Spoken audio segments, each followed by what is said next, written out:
आपण पाहत आहोत SN न्यूज मराठी. लाईक करा, शेअर करा, सबस्क्राईब. शेतकरी कामगार पक्षाचा आदरणीय प्रकाशजी आंबेडकर साहेब, तुम आगे बढ़ो.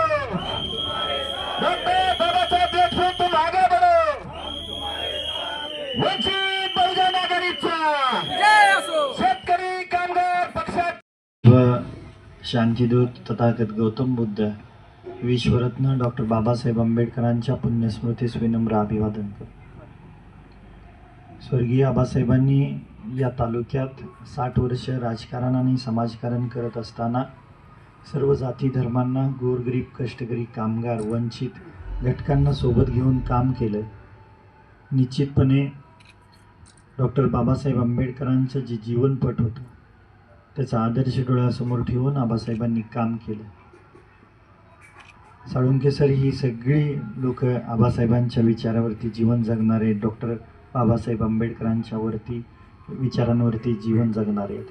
निश्चितपणे भविष्यकाळात आपण ज्या अपेक्षा व्यक्त केलेल्या आहेत, दीपक ओवाळ साहेबांना माहीत आहे, विनोद ओबाळे साहेबांना माहीत आहे, किंवा लाला मुलानी साहेबांना माहीत आहे की निश्चितपणे आम्ही गावात किंवा इतर ठिकाणी ज्या ज्या वेळेस आम्हाला आपल्याला संधी देण्याचा एक अवसर उभा राहील त्यावेळेस आम्ही आपल्या सर्वांना सोबत घेऊन, विश्वासात घेऊन तुमचा मान सन्मान राहील याचा मी विश्वास आपल्या सर्वांना देतो.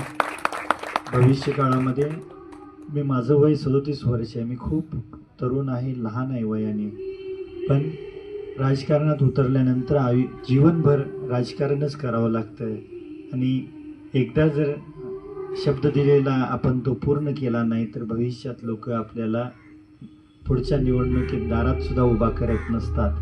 तर निश्चितपणे आम्ही तुमचा मान सन्मान करू. डॉक्टर बाळासाहेब आंबेडकरांचं मी सर्वप्रथम अंतःकरणपूर्वक आभार मानतो आणि 2 वेळा आमच्या भेटी झाल्या, त्या दोन्ही वेळेला त्यांनी सांगितले की आबासाहेबांनी या तालुक्यात शाहू फुले आंबेडकरांचा पुरोगामी विचार रुजवण्यासाठी कष्ट घेतलं, गोरगरीब जनतेला न्याय दिला आहे आणि निश्चितपणे आम्ही तुमच्या सोबत राहू, शेतकरी कामगार पक्षाच्या सोबत राहू. आम्ही त्यांना एक विश्वास दिला. साळुंखे सरांनाही सांगतो की जिल्ह्यातल्या इतर ठिकाणी जे उमेदवार आपले असतील त्या ठिकाणी आमच्यासारख्याची कुठं मदत लागली तर निश्चित सांगा, आम्ही आपल्याला मदत करू. कारण अशा अडचणीच्या काळात आबासाहेब हयात नसताना आपण एवढ्या ताकदीनं आमच्यासोबत राहिलात. ज्या महाविकास आघाडीचा आम्ही घटक पक्ष आहोत त्या महाविकास आघाडीनं आम्हाला खरं तर मोठं मन दाखवून एक अधिकृत उमेदवार जाहीर करून आम्हाला उमेदवारी देणं गरजेचं होतं शेतकरी कामगार पक्षाला. कारण 60 वर्ष आबासाहेबांनी या महाविकास आघाडीतील घटक पक्षांना, नेते मंडळींना ज्या ज्या वेळेस राज्यात आणि जिल्ह्यात मदत लागली त्या वेळेस चांगल्या पद्धतीने ताकदीनं आबासाहेबांनी मदत केली आणि आबासाहेबांच्या निधनानंतरची ही पहिली विधानसभेची निवडणूक आहे आणि या निवडणुकीमध्ये ज्या ताकदीनं महाविकास आघाडी आमच्यासोबत राहायला हवी होती, एक घटक पक्ष आमच्यासोबत नाही.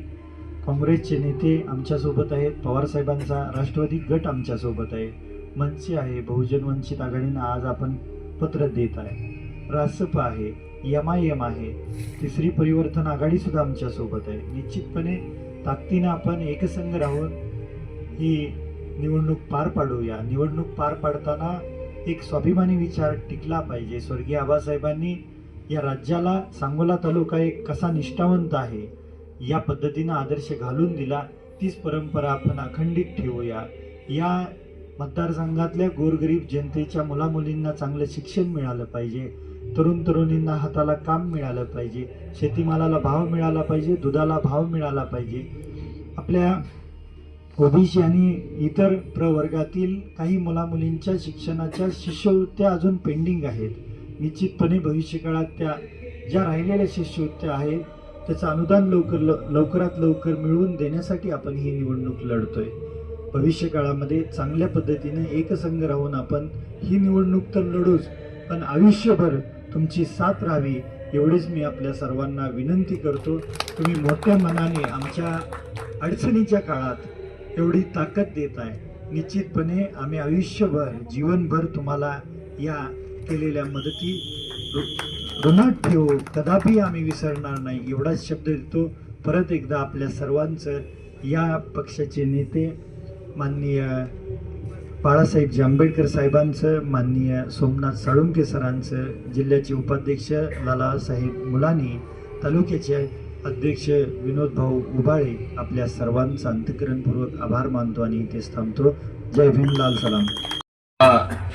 क्षेत्र मतदारसंघातील वंचित बहुजन आघाडीच्या या बैठकीमध्ये उपस्थित असणारे शेतकरी कामगार पक्षाचे अधिकृत उमेदवार डॉक्टर बाबासाहेब देशमुख, तालुक्याचे अध्यक्ष विनोदजी, जिल्ह्याचे उपाध्यक्ष लालाभाई, सर्वच तालुक्याचे पदाधिकारी, जिल्ह्याचे पदाधिकारी, अगदी काल साहेबांची सभा संपल्यानंतर मला वाटते 9:30-10 वाजता मी तालुकाध्यक्षांना सांगितलं, उद्या आपण एक छोटेखानी बैठक घेऊन, कारण पत्र अधिकृत जाहीर झालेलं आहे आणि त्या बैठकीमध्ये आपण पाठिंबा दर्शवू. आणि लगेचच त्यांनी रात्री ही यंत्रणा लावली आणि छोटेखानी बैठकीचं आयोजन केलं. कमी वेळेमध्ये तुम्ही ग्रामीण भागातून, शहरामधून इथे जमा झालात, त्याबद्दल तुमचं सगळ्यात पहिल्यांदा आभार व्यक्त करतो, स्वागत करतो. काही महिन्यापूर्वी आदरणीय बाळासाहेबांची आणि आपल्या मतदारसंघाचे उमेदवार डॉक्टर बाबासाहेब देशमुख, त्यांचे बंधू अनिकेत देशमुख यांची भेट झाली आणि देशमुख कुटुंबियांच्या वतीनं बाळासाहेबांना विनंती करण्यात आली की आपण या निवडणुकीमध्ये आमच्या पाठीशी राहावं. बाळासाहेबांनीही गेल्या काही महिन्यामधून सांगोला विधानसभा मतदारक्षेत्राचा आढावा घेतला, इथल्या परिस्थितीची माहिती घेतली आणि आपण चळवळीमध्ये काम करणाऱ्या उमेदवाराच्या पाठीशी राहिलं पाहिजे. सर्वसामान्य लोकांच्यासाठी, बहुजनांच्यासाठी काम करणाऱ्या उमेदवाराच्या पाठीशी राहिलं पाहिजे, अशा पद्धतीची भावना व्यक्त केली. आणि अक्षरशः सोलापूरच्या जिल्ह्याच्या आमच्या मुलाखतीमध्ये सांगोला विधानसभा क्षेत्रासाठी जवळपास 6 ते 7 उमेदवारांनी मुलाखती दिल्या होत्या. वंचित बहुजन आघाडीकडून लढण्यासाठी ते त्या ठिकाणी इच्छुक होते, परंतु त्या सर्व उमेदवारांना बाळासाहेबांनी सांगितलं की नाही, आपण यावेळी शेतकरी कामगार पक्षाचे अधिकृत उमेदवार जे आहेत त्यांना आपण पाठिंबा देतोय. आणि बाळासाहेबांनी काल पत्र जाहीर करून अधिकृत पाठिंबा या ठिकाणी जाहीर केलेला आहे. निवडणुकीची रणधुमाळी तुमच्या समोर आहे. निकाल काय लागणार आहे आता हे परत नव्यानं सांगायची काही आवश्यकता नाही. ज्या दिवशी तुमची उमेदवारी घोषित झाली आणि काल बाळासाहेबांचं पत्र झालं, आम्हाला आमच्यासाठी ते शुभ संकेत असतात. आम्ही तसल्या गोष्टी मानत नाही, पण आमच्यासाठी ते शुभ संकेत असतात. कारण सांगलीमध्ये ज्या दिवशी बाळासाहेबांनी उमेदवाराला पाठिंबा घोषित केला, त्याच दिवशी त्या उमेदवाराचा विजय निश्चित. आणि काल ज्यावेळी पत्र निघालं त्यावेळी मी सांगतो की त्याच वेळी तुमचा या ठिकाणी विजय निश्चित झालेला आहे. फक्त मताधिक्य किती आहे ह्याचं मोजमाप फक्त करायची या ठिकाणी पूर्तता शिल्लक राहिलेली आहे. एका बाबासाहेबांच्या प्रचारासाठी बाबासाहेबांच्या नातवानं पाठिंबा दिलेला आहे. त्यामुळे हा पाठिंबा व्यर्थ जाणार नाही. महाराष्ट्रातील सर्वाधिक्य मताधिक्य घेऊन हा उमेदवार विजय होणार आहे, अशी ग्वाही मी वंचित बहुजन आघाडीच्या वतीने या ठिकाणी देतो. ग्रामीण भागामध्ये बाळासाहेबांना मानणारा मोठा वर्ग आहे.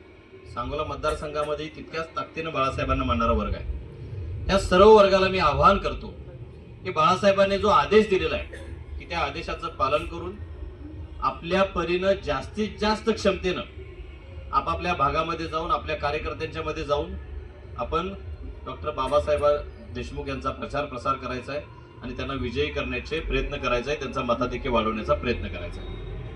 वंचित बहुजन आघाडीला मानणारा मोठा वर्ग संपूर्ण महाराष्ट्रामध्ये, एका विशिष्ट जाती धर्मापुरता वंचित बहुजन आघाडी मर्यादित नाही.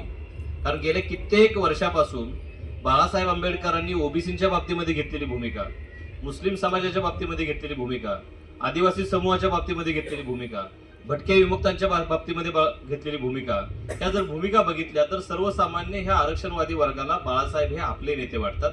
आणि बाळासाहेबांचा आदेश हा बहुतांश या सर्व वर्गाला आपला नेत्याचा आदेश वाटतो, कुटुंब प्रमुखाचा आदेश वाटतो. आणि त्या आदेशाला मानून ही सर्व मंडळी कामाला लागतात. कारण ज्यावेळी महाराष्ट्रामध्ये मुस्लिम समाज अडचणीत होता त्यावेळी कुणीच त्याच्या पाठीशी आलं नाही. महाविकास आघाडीचे कुठले पक्ष आले नाहीत, महायुतीचे कुठले पक्ष आले नाहीत. फक्त वंचित बहुजन आघाडी मुस्लिम समूहाच्या पाठीशी ठामपणे उभा होता आणि महाराष्ट्रातले समस्त मुस्लिम बांधवावरती जे हल्ले होत होते ते हल्ले थांबवण्याचा प्रयत्न बाळासाहेबांनी केला. ओबीसी समूहाचं आरक्षण ज्यावेळी धोक्यामध्ये आलं त्यावेळी ह्या कुठल्याच प्रस्तावित पक्षानं उघड भूमिका घेतली नाही ओबीसीच्या बाजूने उभे राहण्याची.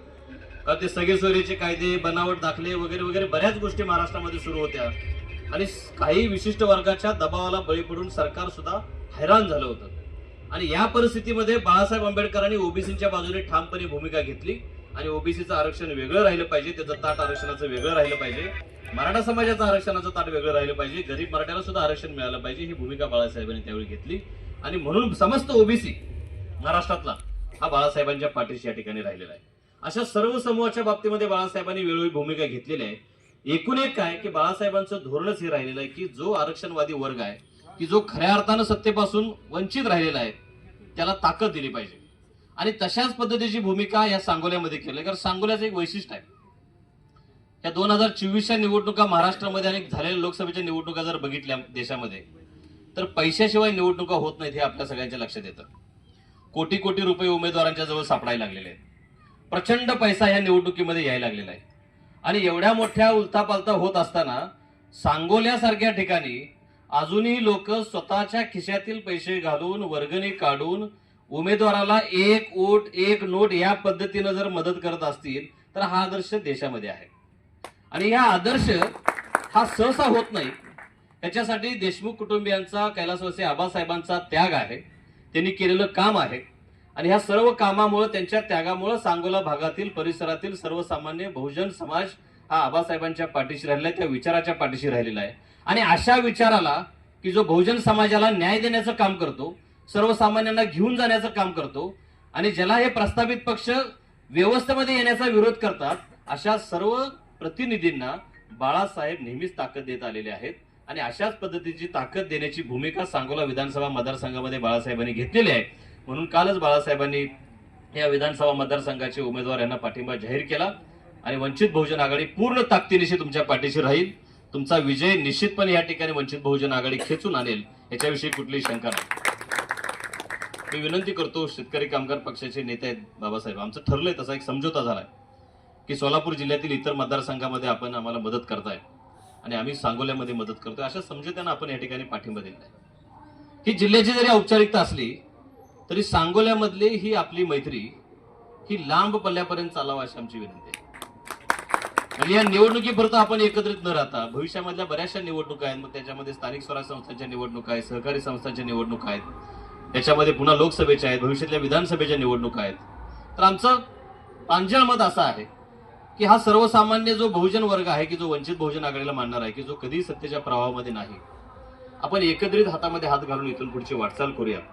आणि या छोट्या छोट्या कार्यकर्त्यांना पैशाकडे कमी असतील पण विचाराचे पक्के आहेत, यांना वेगवेगळ्या ठिकाणी संधी देऊन त्यांचाही सन्मान करण्यात यावा अशी माझी विनंती डॉक्टर बाबासाहेब देशमुख यांना राहील. ही मैत्री आपली इथून पुढे कायमची राहावी अशी अपेक्षा व्यक्त करतो. डॉक्टर बाबासाहेब या ठिकाणी बाबासाहेब देशमुख या ठिकाणी विजयी झालेले आहेत, त्याची औपचारिकता फक्त आता 23 तारखेची राहिलेली आहे असं या ठिकाणी मी मानतो. वंचित बहुजन आघाडी तुमच्या पाठीशी ठामपणे आहे. धन्यवाद. जय भीम. वंचित बहुजन आघाडीचा प्रत्येक कार्यकर्ता डॉक्टर बाबासाहेब देशमुख यांच्यासाठी अहोरात्र झटून जो उमेदवार आहे हा अत्यंत फरकानं कशा पद्धतीने निवडून येईल याकडे सर्वजण आपण ताकदीनं त्यांचं काम करून त्यांना निवडून आणण्यासाठी सर्वांनी प्रयत्न करायचा आहे.